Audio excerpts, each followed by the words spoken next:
Kontaktom mağazalar şəbəkəsinə etibar eləyib hər hansı bir məhsul almayın. Dekabrın 31-i mən iPhone 17 Pro aldım və üzərində əlavə ödənişlə adapter başlığı və USB-si ilə.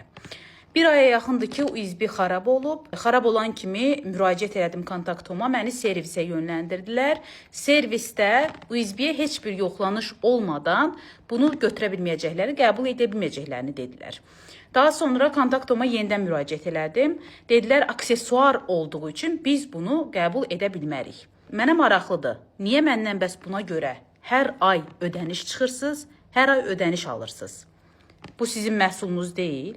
Dünyanın nüfuzlu brendlərindən olan Apple şirkətinin məhsulunun bu qədər tez müddətə xarab olması mümkün deyil. Demək ki, siz mənə keyfiyyətsiz məhsul satmısınız. Əzilməyib, zədələnməyib, yerə düşməyib. 3-4 ay içərisində bu məhsulun bu qədər tez xarab olmağı nə qədər mümkündür? Bunun olsun 100 manat, 200 manat qiyməti. Bu qədər qiymətə görə siz bir müştərini niyə bu qədər pis vəziyyətə qoyursunuz? Kontaktom müştərinin heç bir şikayətinə baxmır və məni bu xarab məhsula görə hər ay ödəniş eləməyə məcbur qoydular. Mənim istehlakçı kimi hüququm pozuldu və təmin olunmadı. Sadəcə biabırçılıq.